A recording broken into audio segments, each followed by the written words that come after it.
যে পাকিস্তানকে পৃথিবীর মানচিত্র থেকে একঘরে করার কসম খেয়েছিল দিল্লি, সেই পাকিস্তান এখন ভূ রাজনীতির আসল মাস্টারমাইন্ড। 2016 সালে ভারতের কেরালায় দাঁড়িয়ে নরেন্দ্র মোদী গর্জে উঠে বলেছিলেন, বিশ্ব মঞ্চে পাকিস্তানকে এমন এক জায়গায় নিয়ে যাব যেখানে ওরা পুরোপুরি বিচ্ছিন্ন হয়ে পড়বে। ভারতের মন্ত্র ছিল পরিষ্কার, সন্ত্রাস আর আলোচনা একসাথে চলতে পারে না। কিন্তু এক দশক পর 2026 সালে এসে দেখা যাচ্ছে মোদির সেই স্বপ্ন শুধু ভেস্তেই যায়নি, বরং মারাত্মকভাবে ব্যাকফায়ার করেছে। যে পাকিস্তানকে একঘরে করার বাজি ধরেছিল দিল্লি, সেই পাকিস্তান আজ বিশ্ব রাজনীতির এক অন্যতম সুইট স্পট। ডোনাল্ড ট্রাম্পের আমেরিকা, শি জিনপিং এর চীন আর তেল সমৃদ্ধ মধ্যপ্রাচ্য, সবাই এখন ইসলামাবাদকে পাশে পেতে ব্যাকুল। আন্তর্জাতিক বিশ্লেষকরা বলছেন, মোদী সরকারের অতি আগ্রাসী কিছু ভুল চালের কারণেই দিল্লির এই বিচ্ছিন্নকরণ নীতি মারাত্মকভাবে ব্যাকফায়ার করেছে।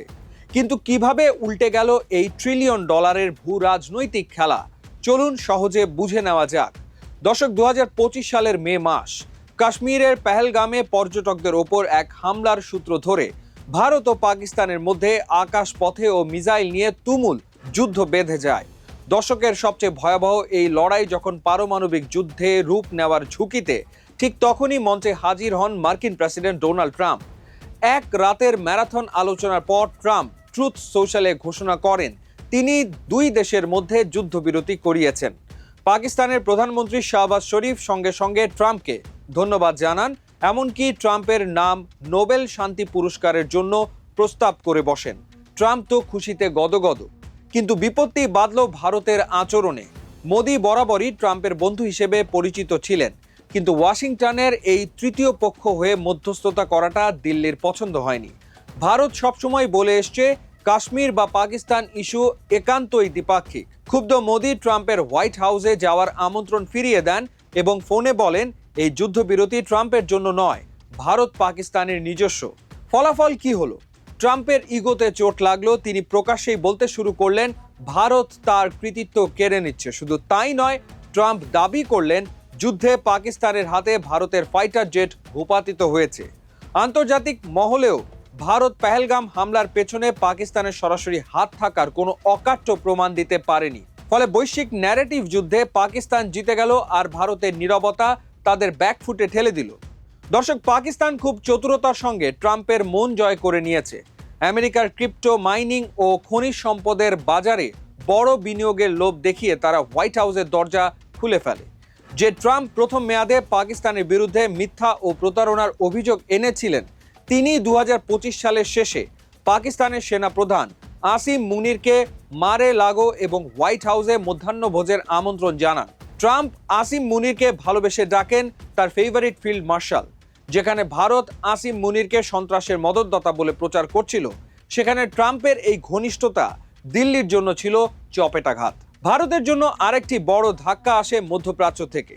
মোদী সরকার ক্ষমতায় আসার পর থেকে ভারতের অভ্যন্তরে মুসলিম বিদ্বেষী রাজনীতি এবং নূপুর শর্মার মতো বিজেপি নেতাদের বিতর্কিত মন্তব্য মধ্যপ্রাচ্যের দেশগুলোকে ক্ষুব্ধ করেছিল। অন্যদিকে ইসরায়েল ফিলিস্তিন সংকটে ভারত প্রথাগত নিরপেক্ষ অবস্থান ছেড়ে পুরোপুরি ইসরায়েলের দিকে ঝুঁকে পড়ে। নেতানিয়াহুর সঙ্গে মোদির কোলাকুলি আরব বিশ্ব ভালো চোখে দেখেনি। ঠিক এই সুযোগটাই নেয় পাকিস্তান। গত বছর সৌদি আরব পাকিস্তানের সঙ্গে এক ঐতিহাসিক যৌথ প্রতিরক্ষা চুক্তি স্বাক্ষর করে। মুসলিম বিশ্বের একমাত্র পারমাণবিক শক্তিধর দেশ হিসেবে পাকিস্তান মধ্যপ্রাচ্যের দেশগুলোর কাছে এক নির্ভরযোগ্য নিরাপত্তা অংশীদার হয়ে ওঠে। এমনকি ইরান ও আমেরিকার মধ্যকার যুদ্ধকালীন পরিস্থিতিতে প্রধান মধ্যস্থতাকারী হিসেবে ভূমিকা রাখছে ইসলামাবাদ। পাশাপাশি চীনের সঙ্গে পাকিস্তানের ইস্পাত কঠিন বন্ধুত্ব তো আছেই। 2025-এর যুদ্ধে পাকিস্তান চীনা প্রযুক্তির মিসাইল ডিফেন্স ব্যবহার করে ভারতের পিলে চমকে দিয়েছিল। শুধু তাই নয়, পাকিস্তানকে একঘরে করতে গিয়ে ভারত দক্ষিণ এশিয়ার আঞ্চলিক জোট সার্ক সম্মেলন বয়কট করেছিল। ফলে গত এক দশক ধরে সার্ক অচল হয়ে আছে। প্রতিবেশীদের নিয়ে চলার যে নেইবারহুড ফার্স্ট নীতি মোদি নিয়েছিলেন, তা কার্যত ভেস্তে গেছে। বাংলাদেশ, মালদ্বীপ, নেপালের মতো প্রতিবেশীদের সঙ্গে ভারতের সম্পর্কে নানা টানাপোড়েন তৈরি হয়েছে, আর সেই শূন্যস্থান পূরণ করছে চীন ও পাকিস্তান। আমেরিকার পররাষ্ট্রমন্ত্রী মার্কো রুবিও সম্প্রতি ভারত সফর করলেও তিনি সাফ জানিয়ে দিয়েছেন ওয়াশিংটন ভারতের সঙ্গে সম্পর্ক রাখলেও পাকিস্তানের সঙ্গে সম্পর্ক ছিন্ন করবে না। উপরন্তু ট্রাম্প ভারতের ওপর চড়া বাণিজ্য শুল্ক চাপিয়ে দিয়েছেন এবং ভারতীয় আইটি পেশাদারদের জন্য H-1B ভিসা বন্ধ করে দিয়েছেন। দর্শক, সব মিলিয়ে যে পাকিস্তানকে ভারত আন্তর্জাতিক মঞ্চে অস্পৃশ্য বানাতে চেয়েছিল, সেই পাকিস্তান আজ ওয়াশিংটন, বেইজিং, রিয়াদ আর তেহরান সবাইকে একসঙ্গে এক টেবিলে সামলানোর এক অবিশ্বাস্য কূটনৈতিক চাবিকাঠি পেয়ে গেছে। ভারতের থিঙ্ক ট্যাঙ্ক এবং সাবেক সেনা প্রধানরা এখন বুঝতে পারছেন চিরকাল একটা পারমাণবিক শক্তিধর প্রতিবেশীকে এড়িয়ে চলা অসম্ভব। পর্দার আড়ালে তাই আবার দুই দেশের সাবেক আমলারা আলোচনা শুরু করেছেন। কাশ্মীরকে সামরিক বুটের নিচে চেপে রেখে বা প্রতিবেশীকে শুধু সন্ত্রাসী তকমা দিয়ে যে বৈশ্বিক কূটনীতিতে জেতা যায় না, মোদির 10 বছরের এই ব্যাকফায়ার করা নীতি আজ সেটাই প্রমাণ করছে।